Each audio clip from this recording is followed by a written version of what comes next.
Hello and welcome, history enthusiasts. Today, we are journeying back to the 8th century to uncover the story of one of history's most remarkable military commanders, Tariq ibn Ziad. His name is etched into the very geography of Europe, and his actions set in motion events that would shape the Iberian Peninsula for nearly 800 years. This is the story of the man who conquered Andalusia. Tariq ibn Ziad was born around the year 670 AD in the vibrant port city of Tangier, in modern-day Morocco. He was of Berber origin, belonging to the Nafsa tribe. From a young age, Tariq displayed incredible potential. He was not only brave and intelligent, but also received a comprehensive education that covered both military strategy and religious studies. This combination of battlefield prowess and deep faith would become the defining characteristics of his life and career. He grew up in a world of constant change, with the influence of the Umayyad Caliphate expanding across North Africa,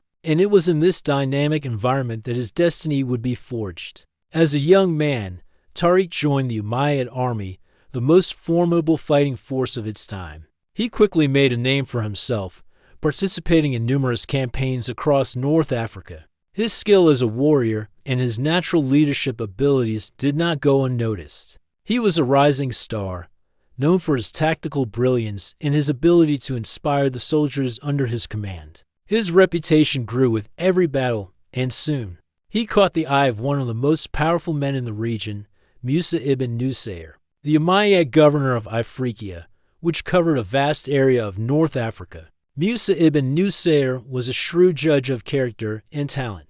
He saw in Tariq not just a capable soldier, but a commander of immense potential. Recognizing his abilities, Musa appointed Tariq to a position of great responsibility, the governorship of his own hometown, Tangier. This was a crucial post, as Tangier sat at the strategic crossroads between Africa and Europe, looking out across the narrow strait of water towards the lands of the Visigoths. It was from this very position that Tariq would launch the campaign that would make him a legend. The year is 711 AD. The Visigothic kingdom in Hispania, what we now know as Spain and Portugal, was in turmoil. Internal strife and civil war had weakened the rule of its king, Roderick. Across the strait, Musa ibn Nusayr saw an opportunity, acting under the authority of the Umayyad Caliph in Damascus.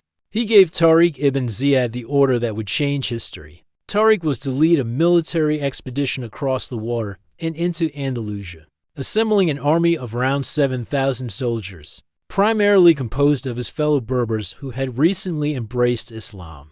Tariq prepared for the audacious crossing. This was a relatively small force to invade an entire kingdom, a testament to the confidence he inspired and the belief they had in their mission. In the spring of 711, Tariq and his men crossed the strait of water separating Africa from Europe. They landed at a large rock on the southern tip of the Iberian Peninsula. This rock would forever be linked to his name. The Arabic name for it became Jabal Tariq, meaning Mountain of Tariq, which, over the centuries, was corrupted into the name we know today, Gibraltar. Upon landing, Tariq is famously said to have delivered a powerful speech to his men. While the exact words are the stuff of legend, the sentiment is clear. He told them they had the enemy before them and the sea behind them. There was no retreat, victory, or martyrdom were their only options. This powerful message galvanized his troops, steeling their resolve for the immense task ahead.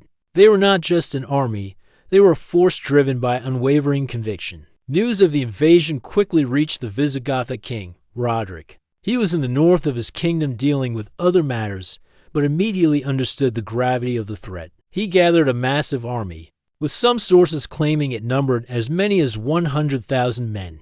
Though modern historians believe the number was likely smaller, it was still significantly larger than Tariq's force. Roderick marched south to confront the invaders. The two armies finally met in July of 711, near the Guadalete River in southern Spain. This would be the site of the legendary Battle of Guadalete.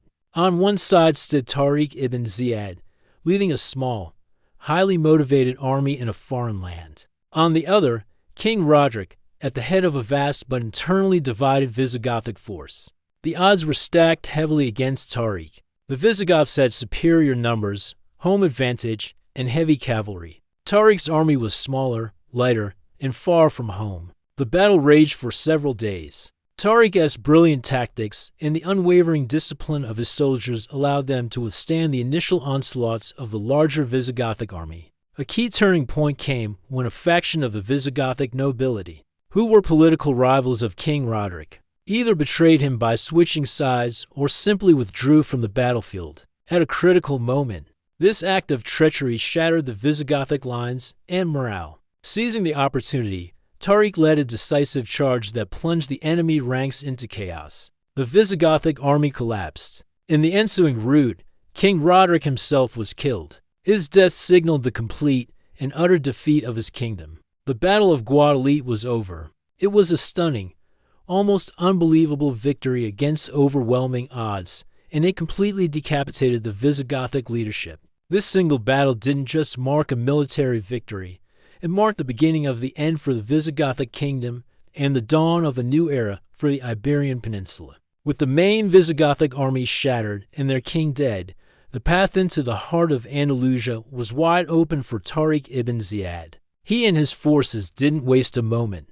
They began a rapid advance northward, and the kingdom, leaderless and demoralized, fell before them with surprising speed. Their first major target was the city of Cordoba, one of the most important centers of the region. After a brief siege, Cordoba was captured. From there, Tariq pushed on towards the grand prize, the Visigothic capital city of Toledo. Located in the very center of the peninsula, Toledo was the political and religious heart of the kingdom. Its fall would be a symbolic and strategic masterstroke. With incredible speed, Tariq's army reached the capital and secured it, finding it largely undefended as much of the nobility had fled after Roderick's defeat. Within a matter of months, Tariq had gone from landing on a foreign shore with a small army to capturing the capital of an entire kingdom. The Islamic conquest of Andalusia, which would ultimately take about 8 years to complete, had begun with a thunderous and decisive campaign led by this one extraordinary man.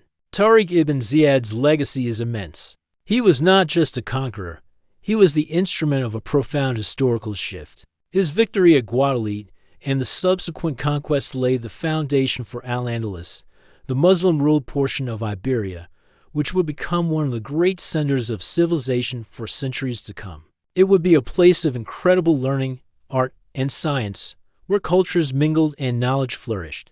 Tariq's leadership and military genius were instrumental in spreading the influence of Islamic civilization into Europe, creating a legacy that is still visible today in the art, architecture, and culture of Spain and Portugal. He stands as a towering figure, a brilliant commander whose boldness and faith redrew the map of the world. And that brings us to the end of the first part of the incredible story of Tariq ibn Ziyad. His initial conquest was just the beginning of a much larger and more complex story involving his superior, Musa ibn Nusayr, and the politics of the Umayyad Caliphate. We'll continue that story in part 2. Thank you for joining us on this historical journey. If you enjoyed this video, please give it a thumbs up. And don't forget to subscribe and hit the notification bell so you won't miss the next chapter. We'll see you in the next one.